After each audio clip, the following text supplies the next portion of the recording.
Assalamualaikum warahmatullahi wabarakatuh.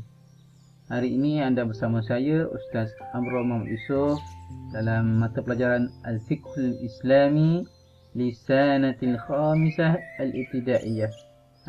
Mata pelajaran Fiqh Islam bagi tahun 5 sekolah rendah. Okey, sebelum kita mulakan kelas kita pada pagi ini, Ustaz harap anak-anak sudah bersedia dan ceria. Semua dah sebut bersarapan pagi. Dan eloklah kita mulakan kelas kita pada pagi ini dengan suratul Fatihah dan bacaan doa. Bismillahirrahmanirrahim. Alhamdulillahi rabbil alamin. Ar-Rahmanir Rahim. Maliki yaumiddin. Iyyaka na'budu wa iyyaka nasta'in. Ihdinas siratal mustaqim. صراط الذين أنعمت عليهم غير المغضوب عليهم ولا الضالين آمين. بسم الله الرحمن الرحيم. الحمد لله رب العالمين والصلاة والسلام على أشرف الأنبياء والمرسلين وعلى آله وصحبه أجمعين. رب اشرح لي صدري ويسر لي أمري واحلل عقدة من لساني يفقهوا قولي. اللهم افتح علينا حكمتك وانشر علينا من خزائن رحمتك يا أرحم الراحمين. ربنا آتنا في الدنيا حسنة وفي الآخرة حسنة وقنا عذاب النار. وصلى الله على سيدنا محمد وعلى آله وصحبه وسلم والحمد لله رب العالمين. Baik, kita sambung lagi mata pelajaran fiqh kita dalam bab istinja, bab taharah, iaitu istinja. Kita belum habis lagi. Kalau sebelum ni kita lompat sedikit, Ustaz terus masuk kepada makruhat istinja. Jadi hari ni kita patah balik, kita tengok balik yang kita tertinggal sebelum ni, muka surat 13 pada halaman yang ke-13 dalam kitab awak, iaitu berada di tengah-tengah tu. Maklumatnya berada di tengah-tengah. Ma yaqumu maqamal hajar. Ma yaqumu maqamal hajar. Apakah apa benda yang boleh menggantikan batu? Ma yaqumu maqamal hajar. Apa yang boleh menggantikan batu? Apa yang boleh menggantikan batu ni bermaksud apa lagi alat-alat bersuci yang boleh digunakan selain daripada batu. Okey, tengok apa penerangannya di sini. Kullu jamid tahirin, setiap sesuatu yang keras dan bersih. Ghairu muhtaram, ghairu tidak, muhtaram dihormati, tidak dihormati. Kawarokin seperti kertas, wa khashabin dan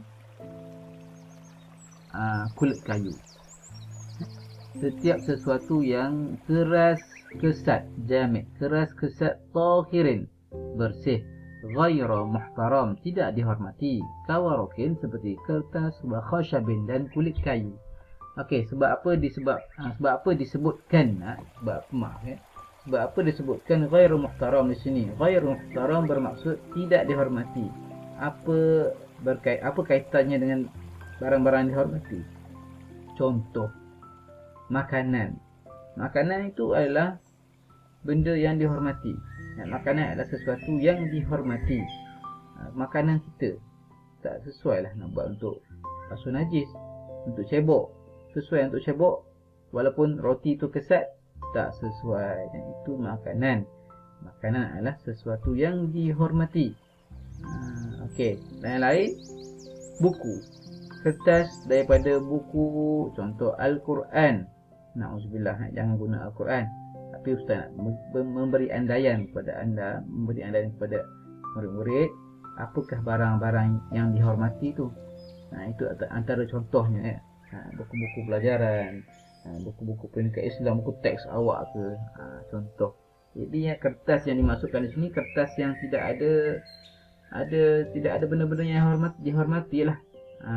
Kertas kosong ke ataupun terpulang lah atas kita punya anggapan lah, kertas itu dihormati ataupun tidak.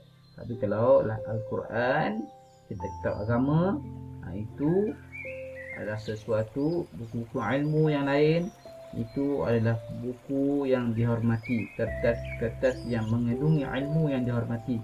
Jadi tidak sesuai kita gunakan, tidak boleh pun kita gunakan untuk menggantikan batu sebagai alat bersuci. Faham? Baik, saya harap semua faham. Kita akan teruskan masuk kepada Sunanul Istinja. Baik, apakah dia Sunanul Istinja? Sunanul Istinja bermaksud perkara-perkara sunat semasa beristinja. Apakah dia perkara sunat semasa beristinja? Kita tengok. Yang pertama, Sunanul Istinja yang pertama, baik, taqdimur rijlul yusra, memulakan dengan kaki yusra, kaki kiri. Memulakan dengan kaki kiri, indad dukhul, semasa masuk. Masuk ke mana? Masuk ke tempat nak istinja, tandas contohnya. Wal yumna indal khuruj, dan kaki kanan indal khuruj, semasa keluar. Mulakan melangkah dengan kaki kiri semasa masuk ke dalam tandas, dan melangkah dengan kaki kanan wal yumna, kaki kanan yumna, kaki kanan indal khuruj, semasa keluar. Masuk tandas kaki kiri, keluar tandas kaki kanan. Okey. Seterusnya yang kedua, Sunanul Istinja yang kedua, ayyaqulul mustanji inda dukhulihi, hendaklah berkata orang yang hendak beristinja, hendaklah menyebut ataupun berkata atau membaca orang yang nak beristinja semasa masuknya, inda dukhulihi, semasa nak masuk, Allahumma inni a'udzubika minal khubusi wal khaba'is. Allahumma inni a'udzubika minal khubusi wal khaba'is. Apa maksudnya? Ya Allah, sesungguhnya aku berlindung kepadamu. A'udzubika, aku berlindung kepadamu, minal khubusi wal khaba'is, dari godaan syaitan lelaki dan syaitan perempuan. Daripada godaan syaitan lelaki dan syaitan perempuan. Okey. Wa inda khurujihi, dan semasa keluarnya, apabila keluar, apabila keluar, alhamdulillahillazi azhaba 'annil adza wa 'afani. Alhamdulillahillazi azhaba 'annil adza wa 'afani. Aku memohon kepadamu ya Allah, segala puji bagi Allah yang telah mengeluarkan kotoran daripadaku dan memberikan kepadaku kesihatan. Azhaba 'anil adza, mengeluarkan aku daripada kotoran, wa'afani, dan memberikan aku kesihatan.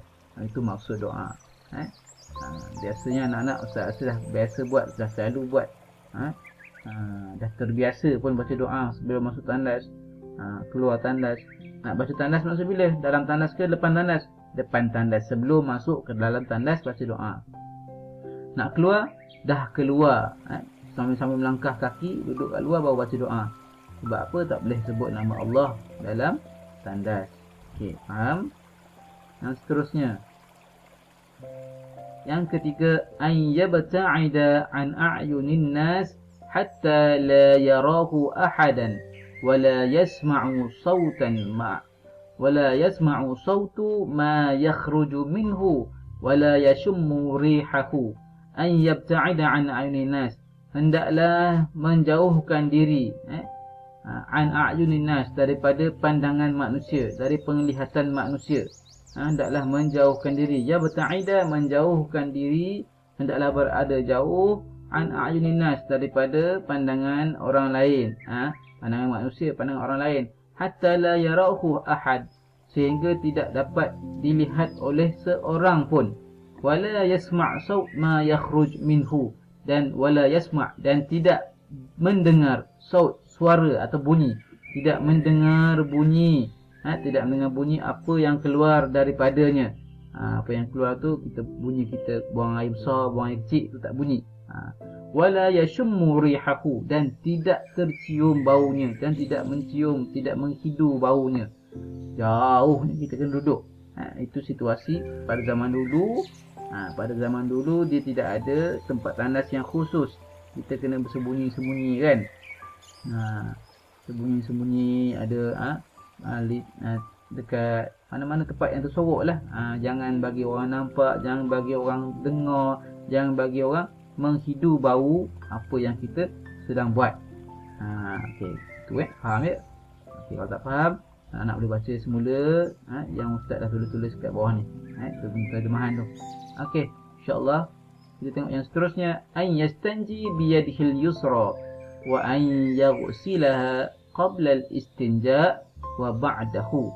Hendaklah orang yang beristinja menggunakan tangan kiri, wa an yaghsilaha, dan membasuhnya qabla al-istinja wa ba'dahu, dan membersihkan atau membasuh tangannya tadi sebelum istinja dan selepasnya. Sebelum istinja pastikan tangan kita bersih. Okey. Selepas istinja, selepas kita basuh, selepas kita cebok pun kita cek, kita bersihkan semua tangan kita. Okey, faham? Faham ke faham? Alhamdulillah, faham ya? Okey, seterusnya yang terakhir, an yastabri'u mimma kharaja minhu. Hendaklah orang yang beristinja tadi berdehem, beristibra' dengan berdehem-dehem. Berdehem-dehem apabila keluar daripadanya. Keluar apa tu? Mimma kharaja minhu. Apabila keluar najis tadi daripada minhu. Minhu tu daripada alat, daripada tempat keluar najis. Berdehem, terutama masa kencing lah, orang lelaki. Berdehem, kencing. Untuk apa? Untuk bagi semua air kencing tu keluar. Semua air kencing tadi keluar. Tidak ada yang tertinggal. Tidak ada yang tertinggal di tempat keluar air kencing. Okey.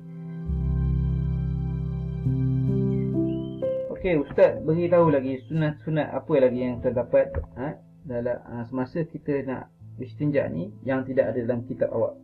Okey, yang seterusnya, tidak melihat kemaluan dan najis yang keluar. Sunat kita tak tengok. Sunat kita tak tengok ke tempat keluar najis tadi. Tak tengok kepada najis yang keluar, dan juga tempat keluar najis tu sunat bagi kita kalau kita tak tengok. Tak payah tengok, tak apa. Okey, seeloknya tidak kencing berdiri. Biasanya orang lelaki ni yang suka gemar kencing berdiri. Orang perempuan jarang kencing berdiri ni. Seeloknya tidak kencing berdiri. Orang perempuan tak pernah kencing berdiri lah, Ustaz rasa. Orang lelaki ni, seeloknya tidak kencing berdiri. Rasulullah pernah melakukan dalam keadaan berdiri kerana untuk menunjukkan keharusannya. Sunat, sunat cangkung. Tapi jika ada apa-apa perkara yang tak dapat kita elak untuk cangkung, boleh berdiri. Sebab Rasulullah pun pernah melakukan, pernah beristinja, pernah pernah kencing secara berdiri. Tetapi bukan banyak kali lah. Rasulullah buat tu untuk tunjuk sahaja bahawa sunat sunat kencing cangkung, harus berdiri, boleh berdiri jika nak elakkan apa-apa. Contoh cangkung kotor ke apa ke, Allahu a'lam lah. Bergantung atas situasi kita pada masa tu. Dan sunat juga menggunakan alas kaki. Sunat juga menggunakan alas kaki. Okey, itu sahaja tambahan ustaz dalam bab istinja kita pada pagi ini. InsyaAllah kita akan berjumpa lagi pada kelas yang akan datang, insyaAllah. Assalamualaikum warahmatullahi wabarakatuh.